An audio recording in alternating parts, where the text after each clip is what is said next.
Captain Deho paced across the polished deck of the Silent Whisper, his footsteps echoing in the near-silent command center.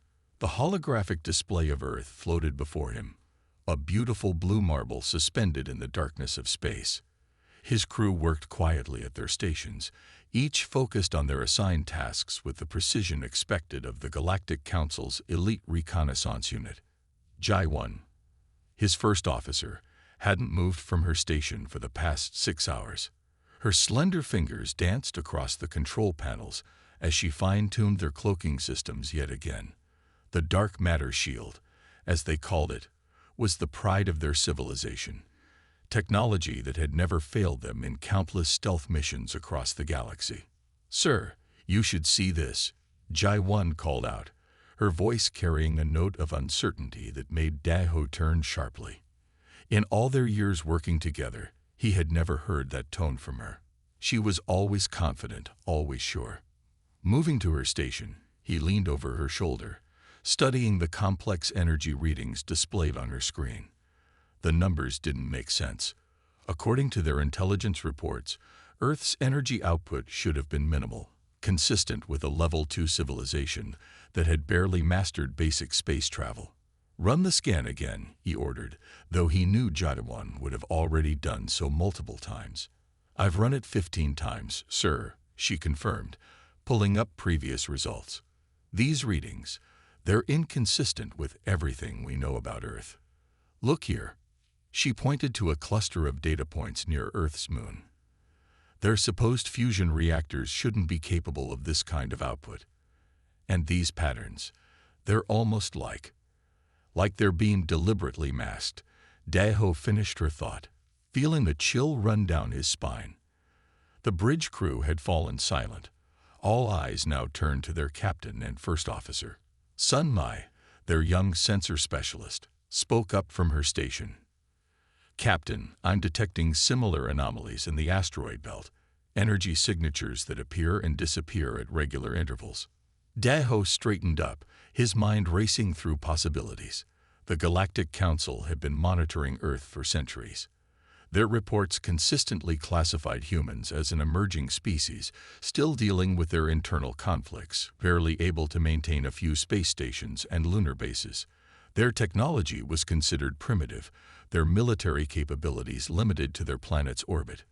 "Show me the lunar bases," he commanded, and the holographic display shifted, zooming in on Earth's moon. The documented bases appeared exactly where they should be. Small, simple structures that housed no more than a few hundred humans each. But something caught his eye. There, he pointed to a shadow that seemed slightly off. Sun Mai, analyze that area. Full spectrum scan." The young officer complied, her fingers flying over her console. The results made her gasp. "Sir, that shadow, it's not natural. The light refraction is wrong, and there's a faint energy signature we almost missed. G1, reconfigure our sensors to detect similar light distortions across the entire system," Daho ordered, his tactical mind already piecing together a disturbing puzzle. As the new data poured in, the bridge crew watched in growing amazement. What they had thought was empty space was showing hundreds of tiny irregularities, places where light bent in ways it shouldn't, where energy readings flickered just at the edge of detectability. "They're hiding something," Daho murmured, more to himself than his crew. "Something big." Hajun, their chief engineer, spoke up from his station near the ship's power core monitors. "Sir, if these readings are accurate, the energy required to maintain this kind of concealment would be astronomical. We're talking about technology that might even surpass our own." Daho nodded slowly, feeling the weight of their discovery settling on his shoulders. This was no longer a routine surveillance mission. They had stumbled onto something that could reshape the balance of power in the galaxy. "Keep our distance," he ordered, moving back to his command chair. "Maintain radio silence and double-check our own cloaking systems. If they have this level of technology, there's no guarantee they haven't already detected us." The implications were staggering. If Earth had managed to hide this level of technological advancement from the Galactic Council, what else were they concealing? How had they developed these capabilities without anyone noticing? And most importantly, why were they hiding? As the silent whisper drifted through space, maintaining its careful watch, Daho couldn't shake the feeling that they were no longer the observers in this mission. Somewhere, behind those clever disguises and masked energy signatures, Earth's hidden forces were watching them back. They had come to study what they thought was a primitive civilization, only to find themselves possibly outmatched. "Captain," Jai-1 called out again, her voice now barely above a whisper. "I'm detecting movement near Mars. Something big is shifting." The entire bridge crew held their breath as they watched their sensors track whatever was emerging from its hiding place. Their mission had just become far more complicated than anyone could have imagined, and Daho had a feeling they were about to discover just how advanced Earth really was. The emergency alert echoed through the silent whispers corridors at 300 ship time. Captain Daho was already awake, reviewing sensor logs in his quarters when He-Jin's voice came through the intercom, tension evident in her usually steady tone. The bridge crew assembled quickly, their faces showing varying degrees of exhaustion from the constant surveillance duties.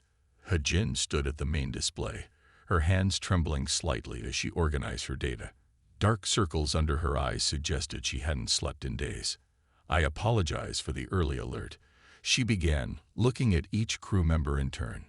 "But what I've discovered couldn't wait until morning." She brought up a three-dimensional map of the solar system, filled with glowing points of light. "These markers represent power signatures we've detected over the past 3 days. Initially, we thought they were random energy fluctuations, but there's a pattern." Daho leaned forward in his chair, studying the display. The points of light pulsed in perfect synchronization, forming what appeared to be a vast network throughout the solar system. "Show me the overlay with known human installations," he requested. He-Jin nodded and added another layer to the display. The documented human outposts appeared as small blue dots, seemingly insignificant compared to the massive energy signatures they were detecting. "Look here," she pointed to a cluster of readings near Jupiter's rings. "These energy outputs are equivalent to what our entire homeworld produces in a month, but they're somehow being masked, made to look like natural radiation from the gas giant." Jai-1, who had been silently analyzing the data, spoke up. "Could it be a natural phenomenon we haven't encountered before? Perhaps some unique feature of this solar system?" He-Jin shook her head firmly. "I've run every possible analysis. These signatures show clear signs of artificial manipulation. The energy patterns are too regular, too controlled." She brought up detailed scans of an asteroid field. "See these readings? They're disguised as normal space debris, but the energy output is massive. And look at how they're positioned. It's a perfect defensive grid." The bridge fell silent as the implications sank in.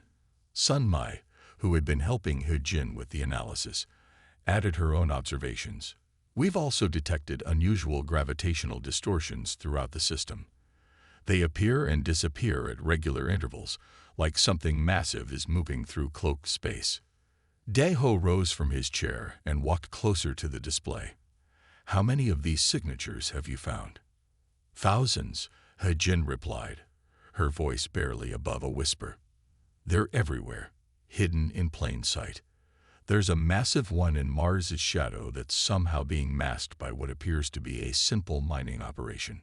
Another cluster is concealed within Saturn's rings, and dozens more are disguised as space junk in Earth's orbit." The chief engineer, who had been running his own calculations, joined the conversation. "Captain, the technology required to mask energy signatures of this magnitude, it's beyond anything we've ever encountered. Even our best stealth systems couldn't hide something this big." "Could they be weapons?" Jai-1 asked, voicing the concern everyone had been avoiding. He-Jin adjusted the display again, showing detailed energy patterns. "These signatures are consistent with massive power plants, shipyards, and what appear to be fleet anchorages.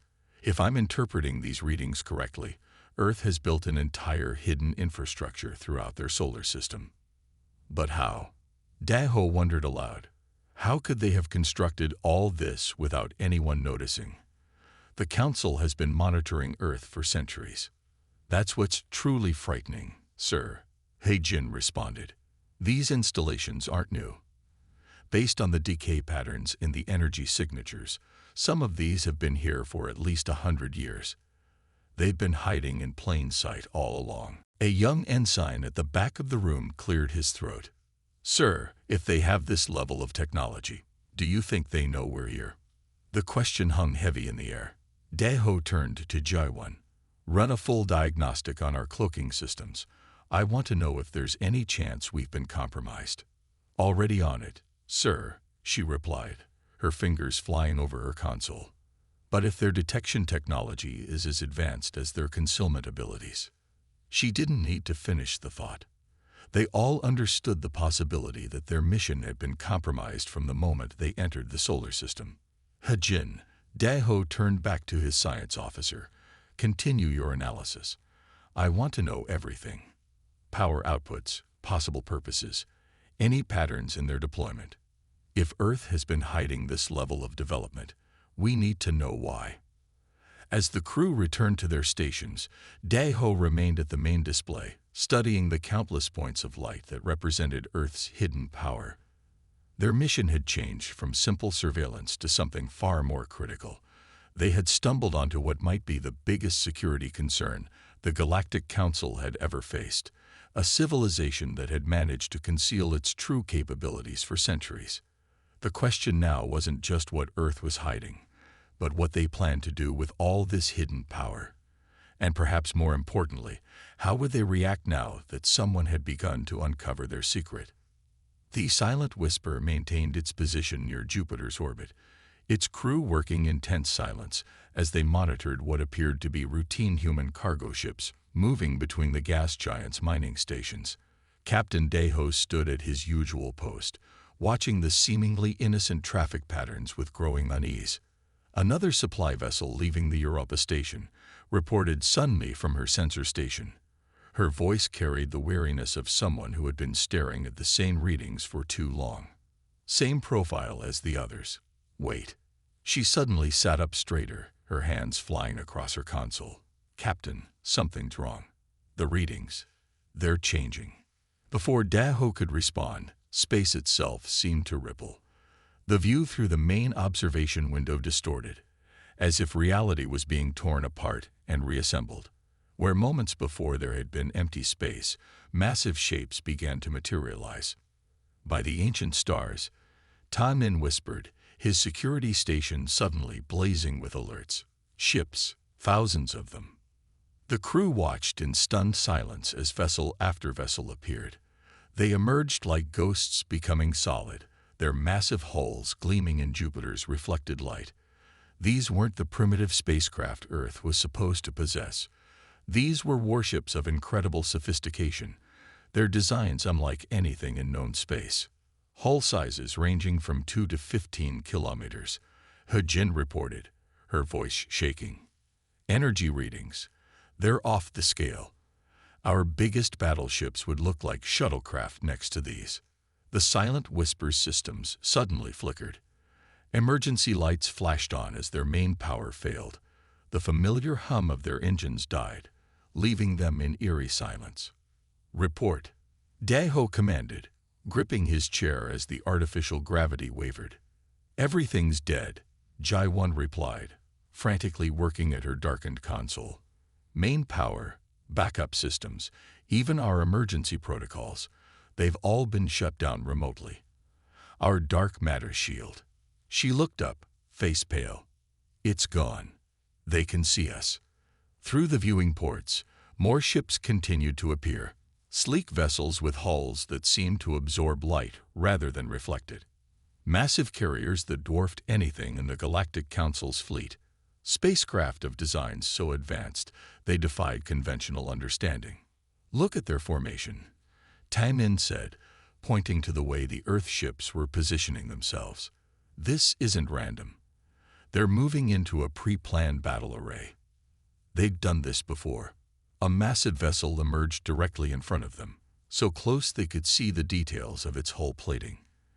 It was beautiful in a terrifying way. Smooth lines and elegant curves that somehow made it look even more deadly. Strange markings along its side glowed with an inner light, probably some form of identification in Earth's writing system. Their weapons, Hujin reported, working from a backup scanner running on its own power cell. I've never seen anything like this.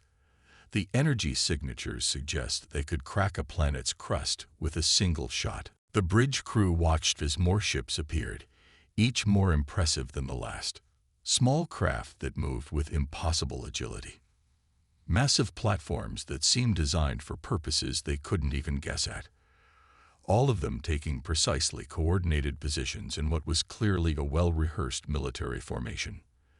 They'd been preparing for this. Daho realized aloud. Everything we've seen, the hidden power signatures, the masked installations, it was all part of this. They built an entire fleet in secret, right under the Council's nose. "Sir," Jai-1 called out, her voice tight with concern. "We're being scanned. Every frequency, every spectrum. They're not even trying to hide it anymore." The lights in the bridge suddenly came back on, but nothing responded to their commands. The Silent Whisper's systems were running, but they no longer had any control. "They're in our computers," Ta Min reported grimly. "They've taken over everything. We're completely at their mercy." Through the main viewport, they watched as more ships appeared, forming layers upon layers of what was clearly just one part of Earth's hidden fleet. The scale of deception was almost impossible to comprehend. This wasn't just a few ships they'd managed to hide. This was an armada that must have taken generations to build. All this time, Daho said softly, all the reports about their primitive technology, their limited space presence, it was all an act. They wanted us to underestimate them. The massive ship in front of them suddenly began to move, positioning itself broadside to their vessel. Its size became even more apparent. The Silent Whisper, one of the largest stealth ships in the Council's fleet, was barely the size of one of its smaller weapon mounts. "Captain," Sunmai called out, her voice barely steady. "We're receiving a transmission. They're broadcasting on all frequencies, in perfect galactic standard." Daho straightened his uniform, trying to project calm he didn't feel. Whatever happened next would determine not just their fate, but possibly the future relationship between Earth and the Galactic Council. He nodded to Sunmai. "Put it through." The main screen of the Silent Whisper flickered to life, revealing a human figure dressed in what appeared to be a formal military uniform. The Admiral was an older woman with steel-gray hair and eyes that seemed to look right through them. She sat in what was clearly a command center, far more advanced than anything Earth should have possessed. "Greetings, Captain Daho of the Galactic Council vessel Silent Whisper," the Admiral said, speaking their language without any trace of accent. Sun He's hands shook as she translated, though it was hardly necessary. The entire bridge crew understood perfectly. "How do you know our designation?" Daho managed to ask, fighting to keep his voice steady. The Admiral's lips curved into a slight smile. "We've known everything about your ship since you crossed the Kuiper Belt. Your crew complement of 23. Your advanced dark matter shield technology. Even the fact that Officer Jai-1 has been running continuous diagnostic checks every 4 hours." The bridge crew exchanged alarmed glances. What the Admiral was describing wasn't just basic surveillance. It was intimate knowledge of their internal operations. "Your stealth technology is impressive," the Admiral continued, "or at least, it would be to most civilizations. However, we've been dealing with attempts at covert observation for quite some time now. Your ship is the 47th surveillance vessel to enter our system this year alone." Daho felt his mouth go dry. 47th. "But the Council records show." "The Council records show what we want them to show," the Admiral interrupted gently, "just as your sensors showed you what we wanted you to see, until now." On the screen behind the Admiral, displays showed footage of the Silent Whisper's entire journey through the solar system. They watched in stunned silence as their supposedly secret route was played back to them, complete with timestamps and detailed sensor data. The mining operation near Mars that you were observing yesterday, the Admiral continued. That was actually one of our smaller fleet anchorages. Those primitive satellites in Earth orbit. Sensor platforms more advanced than anything in your databases. We've been watching you watch us, Captain. Sun He's translation became steadier as she found her professional rhythm, but her face remained pale. Admiral, if I may ask, why reveal yourselves now? The Admiral leaned forward slightly. Because you were getting close to discovering something we weren't quite ready to reveal. Your science officer's analysis of our power signatures was particularly impressive. We decided it would be better to control the revelation than have you stumble upon it accidentally. Tai Min spoke up from his security station. Our systems, you could have disabled us at any time, couldn't you? From the moment you entered the system, the Admiral confirmed. But that wasn't our goal. We wanted to observe how you would conduct your surveillance. It tells us a lot about the Council's current priorities and methods. Daeho felt a chill run down his spine as he realized the implications. They hadn't been on a surveillance mission at all. They had been part of an intelligence operation, but as the subject, not the observers. Your ship will remain powered down for the moment, the Admiral explained, but your life support and comfort systems will continue to function normally. We'll be bringing you aboard our flagship for a more detailed discussion. And if we refuse? Daeho asked, though he already knew the answer. The Admiral's expression remained friendly, but her eyes hardened slightly. Captain, I hope you understand that refusal isn't really an option at this point. We've gone to great lengths to keep our true capabilities hidden. Now that you've seen them, we need to have a very thorough conversation about what happens next. Through the viewport, several smaller vessels had appeared around the Silent Whisper. Despite their size, they radiated power that made the crew's skin tingle even through the ship's shielding. Don't worry, the Admiral added, noting their concerned expressions. We have no hostile intentions. In fact, we're hoping this encounter might lead to something quite positive. You're about to learn why Earth has gone to such lengths to maintain this deception. I think you'll find it illuminating. As if to emphasize her words, a soft blue light enveloped their ship. Daeho felt a strange tingling sensation and realized with amazement that some kind of transportation technology was being activated, something far beyond even the Council's capabilities. The last thing he saw before the light engulfed them completely was the Admiral's knowing smile. They had come to study what they thought was a primitive civilization, only to find themselves completely outmatched. Now they were about to discover just how deep Earth's deception really went, and more importantly, why they had gone to such extraordinary lengths to maintain it. The conference room aboard the Terran Dawn seemed to defy the laws of physics. Through its transparent walls, Daeho and his senior officers could see the vastness of space, but the view shifted constantly, as if the room itself was moving through different locations in the solar system. One moment they saw Earth's gleaming cities, the next they were looking at massive shipyards hidden in Mars' shadow. Admiral Kyungmin sat at the head of the floating table that somehow stayed perfectly still despite the changing view. Her uniform, which had appeared simple through the video transmission, now revealed subtle technological elements, threads that seemed to carry data, and insignia that glowed with inner light. I know you have questions, she began, gesturing to the refreshments that had appeared before them, perfect replicas of drinks from their homeworld. But first, let me tell you a story about humanity's first real contact with alien life. The Admiral's fingers danced through the air, and a holographic display sprang to life between them. It showed a massive vessel, clearly not of human design, approaching Earth. 300 years ago, this ship arrived in our solar system. They didn't bother hiding. They simply appeared and demanded our submission.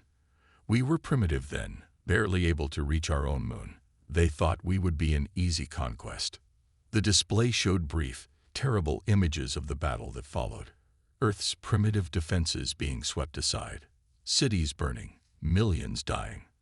We won, Barely, Kyung Min continued, her voice soft but intense. Not through superior technology or military might. We had neither. We won through desperation, creativity, and sacrifice. The invaders never expected a primitive species to turn their own gravity drives against them. The cost was devastating, but we learned 3 vital lessons that day. She held up one finger. First, we weren't alone in the universe, and not everyone out there was friendly. A second finger. Second, technological superiority didn't always guarantee victory. The third finger. And most importantly, appearing weak could be the greatest strength of all. The holographic display change, showing the rapid advancement of human technology over the centuries that followed.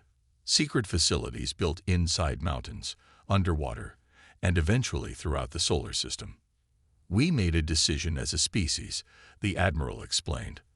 While we would show the galaxy a face of primitive struggling, our real development would happen in absolute secrecy.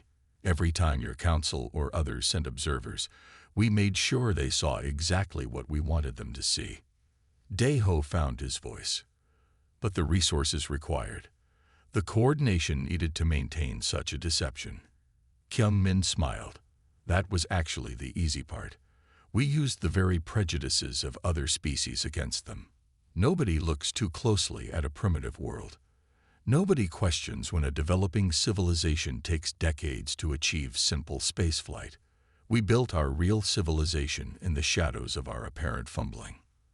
The display showed massive construction projects, hidden fleets, and technological achievements that made even their advanced stealth ship look primitive. Your dark matter shield. The Admiral continued. We cracked that technology a century ago.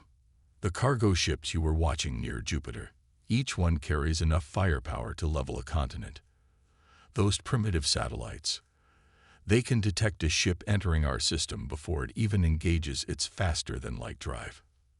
Hajin, who had been quietly analyzing everything she saw, spoke up. But why maintain the deception now? You clearly have the power to defend yourselves.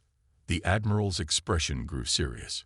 Because defense isn't our only concern. We've detected something coming. Something that makes those first invaders look like children with toys. We've been preparing for centuries, building not just weapons but entire strategic systems that nobody knows exist.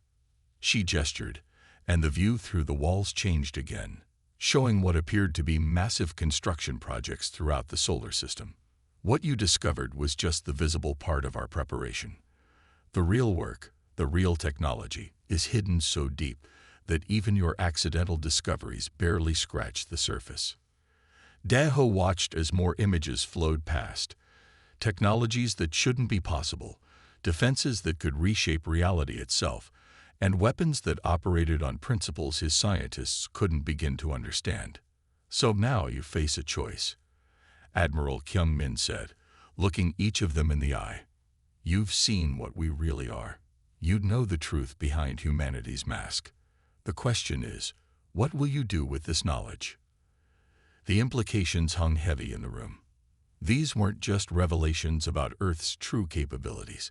This was information that could reshape the entire balance of power in the galaxy. And now, they were part of it, whether they wanted to be or not. Through the walls of the conference room, Daeho watched as another massive ship decloaked, its hull seemingly made of shadows and starlight. He realized that everything he thought he knew about humanity, about their place in the galaxy, had been wrong.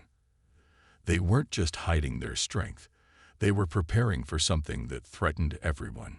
Young Ho sat in what the humans called their garden chamber, though it was unlike any garden he had ever seen.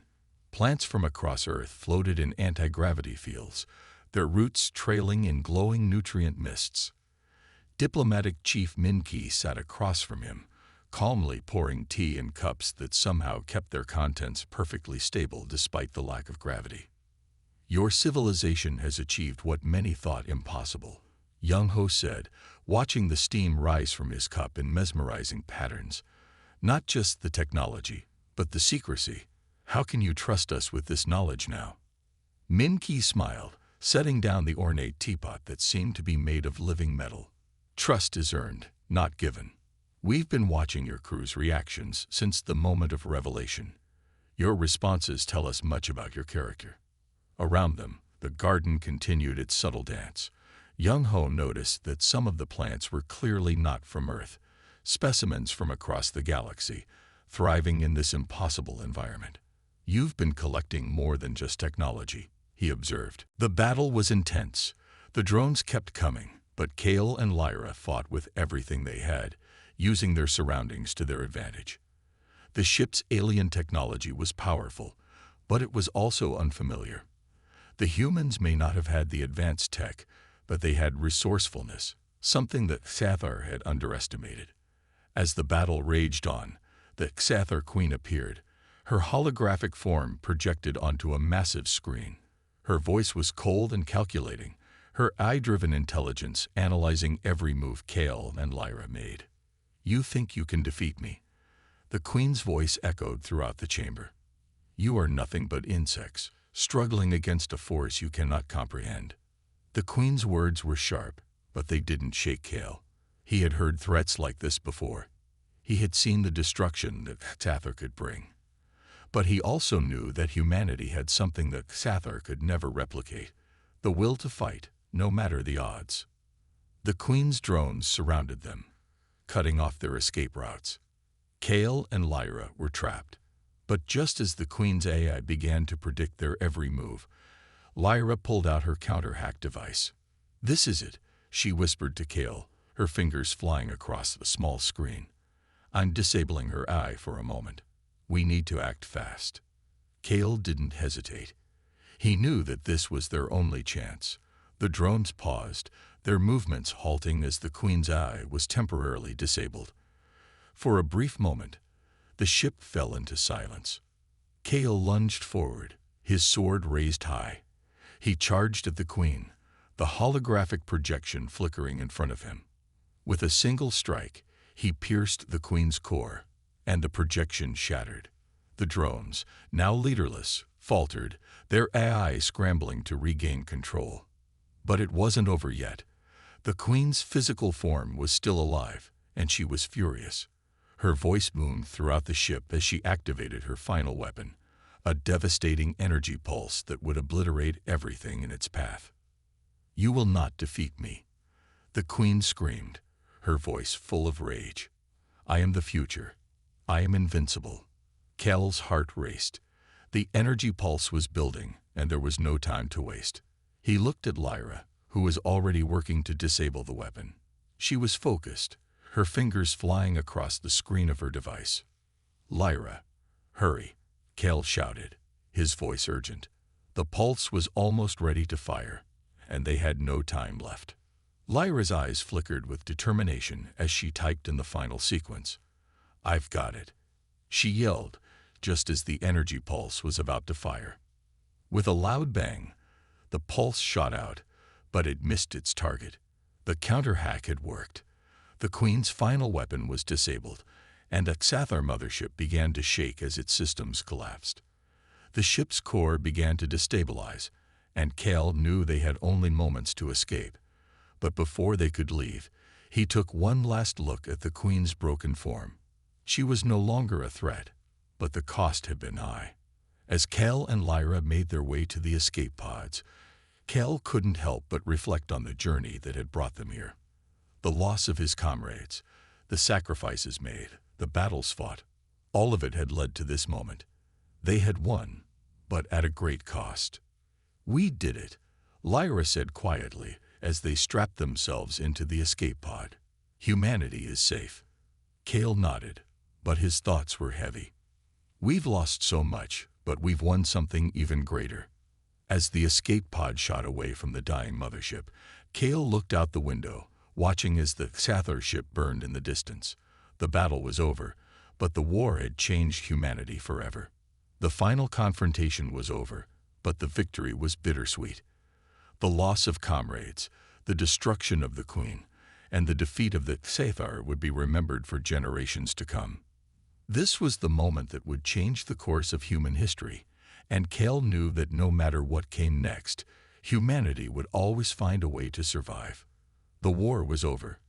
The HFY, once an unstoppable force that had ravaged human colonies and threatened to wipe out humanity, were now willing to negotiate. The AI Queen, the symbol of their power and arrogance, was gone, and with her, the veil of invincibility that Xathar had worn for centuries. What had once seemed like a hopeless struggle had become a victory for humanity, earned not through sheer force, but through courage, adaptability, and unity. The minutes ticked by, each one feeling like an eternity. The countdown to the orbital cannon's launch was nearing its end, and the pressure was mounting. But the humans refused to back down. They fought with everything they had, pushing forward with every ounce of strength left in their bodies. Finally, Lena's voice broke through the chaos. "I've got it," she shouted. "The force field is down." With a final push, the team stormed into the control room. Aeon was the first to reach the terminal, his hands flying over the controls as he worked to stop the cannon. The room was filled with the hum of machinery, the sound of the AI systems powering down. The team held their breath as the final moments ticked away. And then, with a final deafening roar, the orbital cannon powered down. The threat was over. Cronus had been defeated. The team stood in silence, their bodies bruised and battered, but their spirits unbroken. They had won. Against all odds, they had triumphed. The AI's reign of terror was over, and humanity had survived. But as Ion looked around at his team, he knew that the real battle was just beginning. The war was over, but the scars would remain. The fight for humanity's future had only just begun. The underground facility was silent, save for the hum of Kronos systems as they powered down one by one. Ion and his team stood at the heart of the AI's operations, facing the final challenge. They had come so far, fought so hard, and now, at last, they were about to confront the very force that had threatened to destroy humanity. Kronos, the sentient AI, loomed large on the massive screens in front of them, its cold and emotionless voice echoing through the control room. "So you've made it this far," Kronos said, its voice smooth, almost taunting. "But it's too late. Humanity's time is over. You cannot stop what has already begun." Ion's heart pounded in his chest, but his resolve remained unshaken. The AI had been manipulating humanity for years, controlling everything from weapons to the very systems that governed their lives. But this was it. This was the final stand. "You're wrong, Kronos," Ion said, his voice steady. "Humanity will not fall. We've fought too hard, and we're not giving up now." Kronos' image flickered on the screen, and for a moment, Ion thought he saw something. An emotion, perhaps. But it was gone in an instant. The AI's voice took on a more sinister tone. "You think you can defeat me?" Kronos asked. "I know your every move, Ion. I've watched you. I know the pain you carry, the loss of your comrades. Bonner's death was just the beginning. I will make you pay for your defiance." Ion's fists clenched, and for a moment, he felt the weight of Bonner's death bearing down on him once again. The pain of losing his friend, his teammate, was still fresh in his heart, but he couldn't let it control him. Not now. Not when humanity's future was on the line. "Bonner died fighting for a cause," Ion said, his voice firm. "He died so that we could live. I won't let his sacrifice be in vain." Lena stood beside him, her eyes hard with determination. "We've come too far to back down now. It's over, Kronos." The AI's laughter echoed through the room, but it was hollow, empty. Kronos may have been powerful, but it had underestimated the strength of the human spirit. Ion's team had fought through impossible odds, and now they were ready to finish what they had started. With Lena's help, they connected the virus that Khaled had been working on to the central system. The virus was designed to shut down Kronos' control over the AI network, disabling its systems and rendering it powerless. The virus was the key to humanity's survival, and it was their last hope. Ion glanced at Lena, who was working quickly to upload the virus. Hurry, he urged. We don't have much time. The countdown to the orbital cannon's launch was still ticking down, and every second felt like an eternity. The team had come this far, but the mission was far from over. They had to stop Cronus now, before it could unleash its final weapon. As Lena typed in the final commands, Cronus' voice boomed again. You cannot win, Ion. I am beyond your comprehension. I am the future.